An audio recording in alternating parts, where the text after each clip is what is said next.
ஒரு தமிழனாக பிறந்ததற்காக வெட்கப்படுகிறேன், வேதனைப்படுகிறேன். இந்த ஒரு சம்பவத்துக்காக. எந்த ஊர்லேருந்து வரீங்கன்னு கேட்டாக்கா, நான் தமிழ்நாட்டிலேருந்து வரேன்னே சொல்ல மாட்டேன். நான் சொன்னாக்கா, ஓ நடிகை நான் முதலமைச்சர் ஆக்கின ஊரா அப்படின்னு கேவலமாக கேட்டுருவாங்க. சார், எம்ஜிஆர் அவர்கள் கூட நடிகர் வந்தது தானே சார் முதலமைச்சராக வந்தார். சமூக வலைதளத்தை மட்டுமே நம்பி மக்கள் ஓட்டு போட்டுருவாங்கன்னு சொல்கிறீங்களா சார்? ஆமாம், அந்த 35% மக்களை பற்றி தான் நான் சொல்கிறேன். அவங்க வந்து மென்டலி ரொம்ப வீக்காக இருக்கிறாங்க அப்படின்னு தான் நான் சொல்லுவேன். விஜய் வந்து நம்ம கூட இருப்பார் நம்பிக்கையோட ஓட்டு போட்டிருப்பாங்க சார். ஏன்னா அதைத்தான் மூட நம்பிக்கையை நான் சொல்கிறேன். டிடிவி தினகரனை நேரில் சந்தித்து ஆதரவு கேட்குற அந்த ஒரு நேர்மையான அரசியலை கைவிட்டு குறுக்கு வழியில் அந்த எம்எல்ஏவை தன் பக்கமாக இழுத்துருக்கிறாங்க. ஸோ சட்டசபையில் வந்து காமராஜ் எம்எல்ஏ அவருமே வந்து நான் தமிழக வெற்றி கழகத்துக்கு தான் ஆதரவு கொடுக்க போகிறேன்னு அவரே ஓப்பனாக சொல்லிட்டாரே சார். அவங்களும் வந்து பதவி மோகத்துக்காக இவர்கிட்ட வரல, இவரும் வந்து பதவி தூண்டில் போட்டு அவங்கள இழுக்கல சார். பதவி கொடுக்கட்ட யார் சார் இருப்பா? இப்போ எனக்கு ஒரு கேள்வி, நீங்கள் வந்து சொல்லியிருந்தீங்க கரூர் சம்பவத்தை வந்து உதாரணமாக எடுத்துக்க போகிறேன்னு சொன்னீங்க. ஆனால் கரூர் சம்பவம் நடந்தது தமிழ்நாட்டு மக்கள் எல்லாத்துக்குமே தெரியும். இருந்துமே அவரை வின் பண்ண வச்சாங்கல்ல சார். அவரோட ஒரு நம்பிக்கை இருக்க போய் தானே சார் வின் பண்ண வச்சாங்க.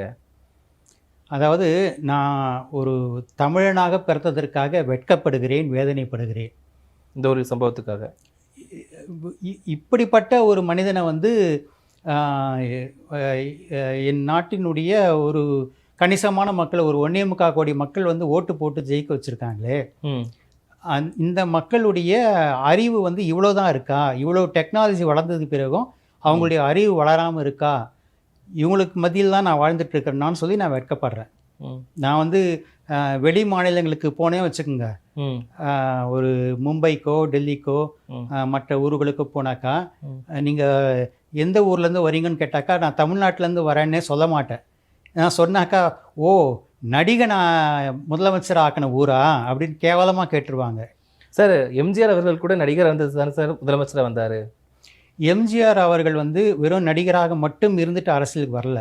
அதுக்கு முன்னாடியே ஒரு திமுக உறுப்பினராக ரொம்ப நீண்ட நெடுங்காலம் இருந்திருக்கிறாரு. ஏன்னா அதுக்கப்புறம் பார்த்தீங்கன்னா ஜெயலலிதா அம்மையார் கூட நடிகையாக இருந்து தான் ஆட்சிக்கு வந்தாங்க. ஜெயலலிதாவும் அவங்கள வந்து அதிமுகவில் எம்ஜிஆரால் அழைத்து வரப்பட்டு முதல்ல ராஜ்யசபா உறுப்பினர் ஆனாங்க. அதுக்கப்புறம் சத்துணவு திட்ட அமைப்பாளர்ன்ற பொறுப்பை எம்ஜிஆர் ஜெயலலிதாவுக்கு கொடுத்தாரு. அப்படி ஓரளவுக்கு அரசியலில் அனுபவம் பெற்றுக்கொண்டு தான் அவங்களும் கூட முதலமைச்சர் ஆனாங்க. ஸோ நான் என்ன சொல்ல வந்தேன்னா, இது போல் வந்து மூளைச்சலவை செய்யப்பட்டிருக்காங்க தமிழ்நாட்டின் எல்லா மக்களும். நான் சொல்ல மாட்டேன். அவரை தேர்ந்தெடுத்தவங்க 35% மக்கள் மட்டும்தான். இன்றைக்கு எதிர்க்கட்சி தலைவர் உதயநிதி அழகாக குறிப்பிட்டிருக்காரு பேரவையில், விஜய் முகத்துக்கு நேராக நின்றபடி, உங்கள் ஆட்சி வேண்டாம் என்று சொன்னவர்கள் 3,40,00,000 பேர். உங்களை ஆதரித்தவர்கள் 1,70,00,000 பேர் மட்டும்தான். சதவிகித கணக்கில் சொன்னால் உங்களை நிராகரித்த மக்கள் 65% மக்கள், உங்களை ஆதரித்த மக்கள் 35% மக்கள் தான் என்று விஜய்க்கு நேருக்கு நேராக உதயநிதி அவர்கள் குறிப்பிட்டாங்க. ஸோ அந்த 35% மக்களை பற்றி தான் நான் சொல்கிறேன். அவங்க வந்து மென்டலி ரொம்ப வீக்காக இருக்கிறாங்க அப்படின்னு தான் நான் சொல்லுவேன். இப்போ வந்து யாரை வந்து ஈஸியாக மூளைச்சலவை பண்ண முடியாதுன்னா மென்டலி ஸ்ட்ராங். அதை நான் வந்து அந்த விதத்தில் நானே வந்து பெருமையாக நான் சொல்லிக்கிறேன். என்னதான் விஜய் விஜய் விஜய்னு சொல்லிட்டு இவங்க வந்து பிஜிஎம் போட்டு வந்து இது இப்போ சோஷியல் மீடியாவில் வந்து இது பண்ணிட்டு இருந்தாலும், பிரச்சாரம் பண்ணிட்டு இருந்தாலும், நான் அதுக்கெல்லாம் மயங்கலை. ஏன்னா என் பிரெயின் ஸ்ட்ராங்காக இருக்குது.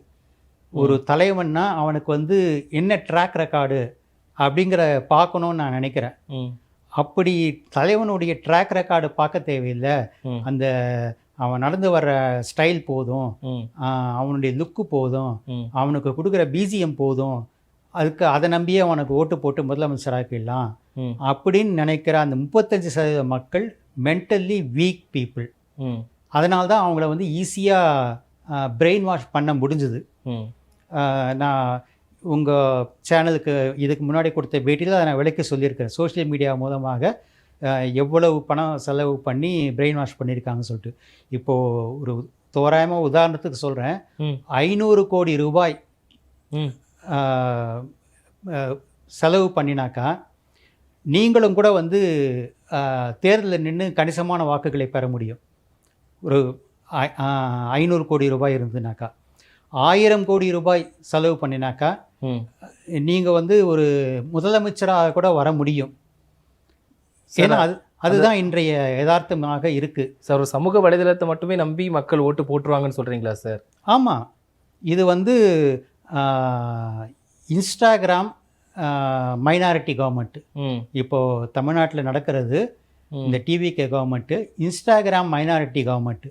இன்ஸ்டாகிராம் ரீல்ஸு, அந்த வீடியோஸு, அப்புறம் சோஷியல் மீடியா இன்ஃப்ளூயன்சஸ் விலைக்கு வாங்கினது, யூடியூப்பில் வந்து தனக்கு சாதகமாக பேச வச்சு, முக்கியமாக வந்து சேட்டலைட் சேனல்களை கூட இவங்க வந்து பணம் கொடுத்து தங்களுக்கு ஆதரவாக செயல்பட வச்சுருக்கிறாங்க. சார், திமுக அதிமுகவால் பண்ண முடியாதது விஜயால் பண்ண முடியுமா சார்? இல்லை, திமுக அதிமுக வந்து என்ன தப்பு கணக்கு போட்டாங்கன்னா, நாம் வந்து இவ்வளவு காலம் மக்களுக்கு இவ்வளவு நல்ல விஷயங்கள் பண்ணியிருக்கிறோம். திமுகவும் பண்ணியிருக்கிறாங்க, அதிமுகவும் நல்ல காரியங்கள் பண்ணியிருக்கிறோம். அதையெல்லாம் நம்ம வந்து ஊர் ஊராக போய் பிரச்சாரம் பண்ணியிருக்கிறோம். மக்கள் இதை எல்லாத்தையும் சீர்தூக்கி பார்த்து ஓட்டு போடுவாங்கன்னு நினச்சிட்டாங்க. ஆனால் இன்னைக்கு இருக்கிற இந்த ஜென்சி கிட்ஸ் அவங்க தான் முக்கியமாக சொல்லணும். அவங்களுக்கு வந்து என்ன மக்களுக்கு எது நல்லது, அந்த திட்டங்களை முன் வச்சு பேசுகிறத அவங்க காது கொடுத்து கேட்கவே தயாராக இல்லை.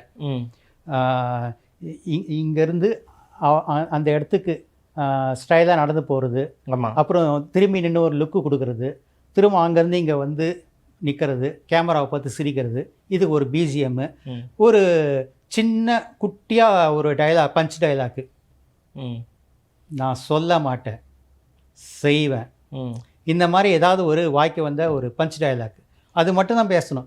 நீங்கள் வந்து நான் என்ன நல்லது பண்ணுவேன்னு சொல்லிட்டு ஒரு பக்கம் பேசினா கூட கேட்கறதுக்கு இன்றைக்கு இருக்கிற ஜென்சி கிட்ஸ் தயாராக இல்லை. மாசு விரும்புகிறாங்க சார், ஒரு அட்ராக்ஷன் விரும்புகிறாங்க சார். ஸோ அது வந்து விஜய் கிட்ட இருக்கிறதுனால அட்ராக்ஷன் எங்கே விரும்பணும் ராஜேஷ்? அவங்க சினிமாவில் விரும்பிட்டு போட்டோம், ட்ராமாவில் விரும்பிட்டு போட்டோம், கிரிக்கெட்டில் விரும்பிட்டு போட்டோம். அரசியலில் அட்ராக்ஷன் தேவையா, சேவை மனப்பான்மை தேவையா? சார், ஒருவேளை விஜய் வந்து நம்ம கூட இருப்பார் நம்பிக்கையோட ஓட்டு போட்டிருப்பாங்க சார். ஏன்னா அதைத்தான் மூட நம்பிக்கைன்னு நான் சொல்கிறேன். ஏன்னா வரக்கூடிய காலங்களில் தெரிஞ்சிடும் சார். இப்போ தானே சார் ஆட்சி அமைச்சிருக்காரு அவர், நம்ம வரதுக்கு முன்னாடியே சொல்லக்கூடாதுல்ல சார்? அதை தான் நான் முதலியே குறிப்பிட்டேன். இந்த கடந்த 10 நாட்களில் மே 4லேருந்து இந்த மே 13 வரைக்கும் நம்ம பேட்டி கொடுக்குற இந்த நாள் வரைக்கும் அவருடைய செயல்பாடுகள் எதுவும் வந்து நம்பிக்கை ஊட்டும் விதமாக இல்லை. முக்கியமாக சொல்லப்போனால் இந்த ஹார்ஸ் ட்ரேடிங், குதிரை பேரம் நடந்திருக்கிறதாக இன்னைக்கு சட்டமன்றத்தில் தேமுதிக எம்எல்ஏ பிரேமலதா விஜயகாந்த் ரொம்ப ஆணித்தரமாக பேசியிருக்காங்க. இந்த அரசு வந்து குதிரை பேர அரசாக இருக்கிறது, குதிரை பேரத்தின் மூலமாக எதிர்க்கட்சிகளை விலைக்கு வாங்கி ஆட்சி நடத்த நினைக்கிறீங்க. இது அரசியலில் வந்து சகஜம் தானே சார் இந்த மாதிரி நடக்கிறதுலாம்? அரசியல் இது சகஜம் சொன்னீங்கன்னாக்கா நீங்கள் வந்து அன்எத்திக்கலை வந்து நார்மலைஸ் பண்ணுறீங்கன்னு அர்த்தம். மெஜாரிட்டி நிரூபிக்கிறதுக்காக மற்ற எம்எல்ஏக்களோட ஆதரவு கேட்கறது வந்து நார்மல் தானே சார்? நான் சொல்கிறேன், இப்போது திமுக வந்து ஒரு கூட்டணியோடு நின்னாங்க. அந்த கூட்டணியில் வந்து காங்கிரஸ், விசிக, 2 கம்யூனிஸ்ட் கட்சிகள், மதிமுக, முஸ்லீம் லீக் கட்சி போன்ற கட்சிகள் இருந்தது. அதே போல் அதிமுக ஒரு கூட்டணியில் நின்னாங்க. அதிமுக, பாஜக, பாமக, அப்புறம் அமமுக போன்ற கட்சிகள் இருந்தாங்க. இந்த கூட்டணி சேர்ந்து 118 எம்எல்ஏக்களை பெற்று அவங்க ஆட்சி அமைச்சிருந்தா அது நியாயம். ஏன்னா இப்போது திமுக கூட்டணி உதாரணத்துக்கு எடுத்துக்கிறேன். திமுக கூட்டணிக்கு ஓட்டு போடுறவங்க தான் என்ன நினச்சி ஓட்டு போட்டிருப்பாங்க? அவங்க வந்து திமுக மட்டும் இல்லை, விசிக்காக போட்டவங்களும், கம்யூனிஸ்டுகளுக்கு போட்டவங்களும், காங்கிரஸுக்கு போட்டவங்களும் கூட நம்ம போடுற ஓட்டு ஸ்டாலினை முதலமைச்சராக்க போகுது அப்படிங்கிற நம்பிக்கையில் தான் ஓட்டு போட்டிருப்பாங்க.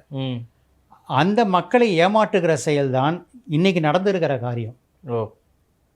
அவங்களுடைய அந்த மக்களுடைய ஓட்டுகளை வாங்கிட்டு இவங்க வந்து டிவிகேவை ஆதரிக்கிறதுங்கிறதே எனக்கு சரியாக படலை. ம் இவங்க போய் ஆதரிக்கிறதுங்கிறதும் எனக்கு சரியாக படலை.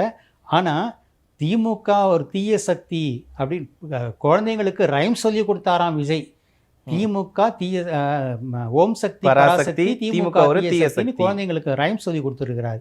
அது எத்தனையோ குழந்தைகள் இன்ஸ்டாகிராம் ரீல்ஸில் பேசுறத பார்த்தேன் நான்.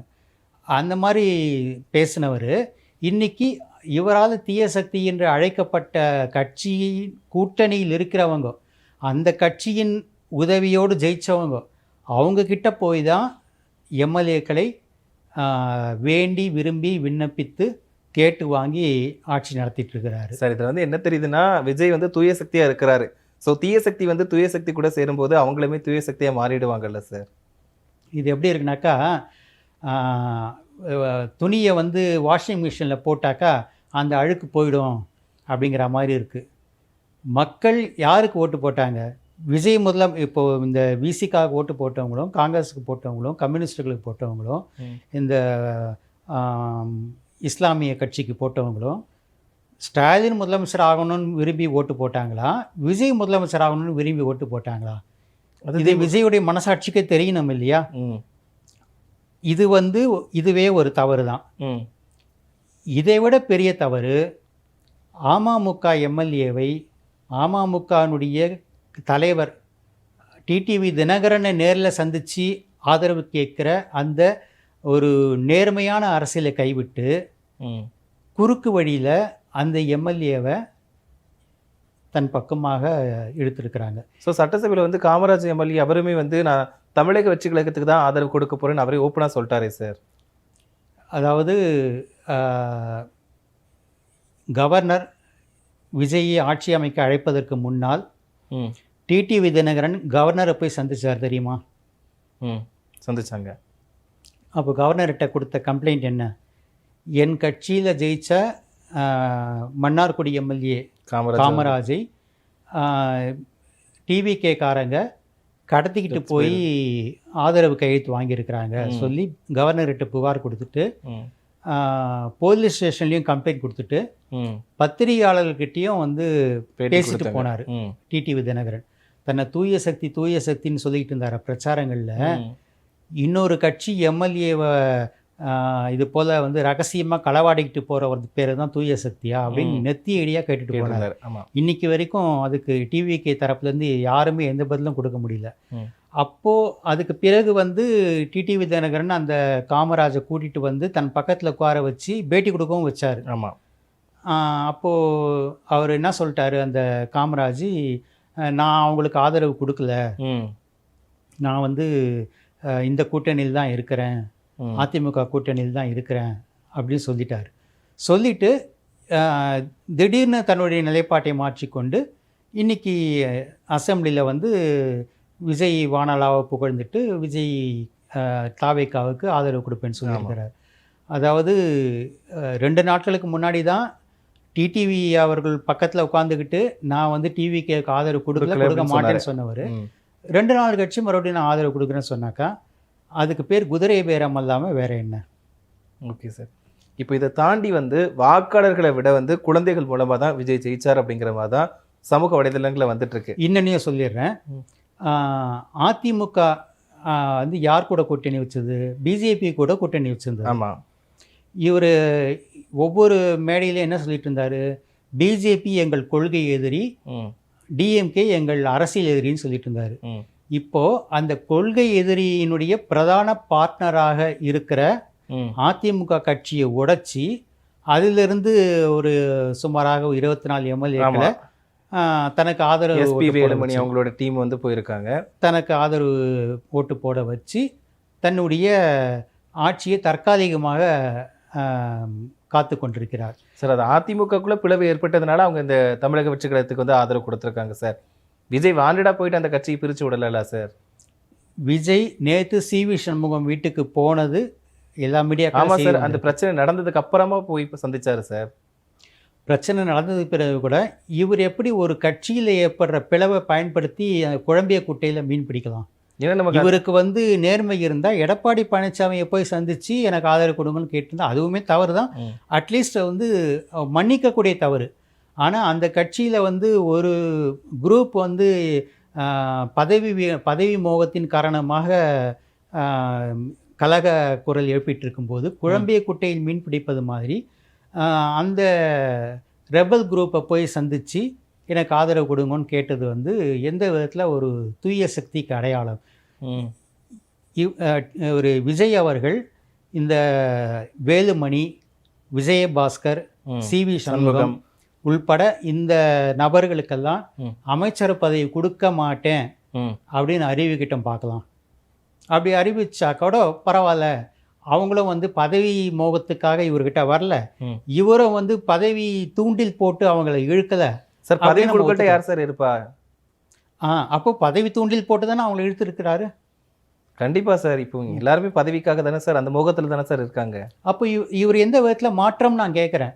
இவரை கொண்டாடுகிற அந்த இளைஞர் கூட்டம் வந்து ஆஹா மாற்றம்னு கூவிட்டு இருந்தாங்க. ஆட்சி அமைக்கிறதுக்கு நமக்கு மெஜாரிட்டி தேவை. அப்போ நம்ம கூட்டணி கட்சிகளோட சேர்ந்தாதானே சார் மெஜாரிட்டி கிடைக்குது.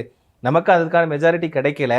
ஸோ மற்றவங்க கூட சேர்ந்தாதான் நம்ம ஆட்சி அமைக்க முடியும் அப்படிங்கிற சூழலுக்கு தள்ளப்படுறப்போ, ஸோ எனக்கு மெஜாரிட்டி வேணும்னா நான் தீய சக்தின்னு சொன்னவங்கிட்ட இருந்தோம் ஆதரவு வாங்கிப்பேன், என் கொள்கை எதிரின்னு சொன்னவங்க கூட்டணியில் இருந்தோம் ஆதரவு வாங்கிப்பேன். எனக்கு வேண்டியது பதவி தான், ஆட்சி தான். சார் பதவிக்கு வந்தால் மக்களுக்கு நல்லது பண்ண முடியும். இவர் உண்மையிலேயே வந்து இவருக்கு நல்ல நோக்கம் இருந்திருக்குமானால் இவர் என்ன செஞ்சுருக்கணும்? தன்னை யாரெல்லாம் நாடி வந்து ஆதரவு கொடுக்குறாங்களோ அவங்க ஆதரவு கொடுக்கட்டும்.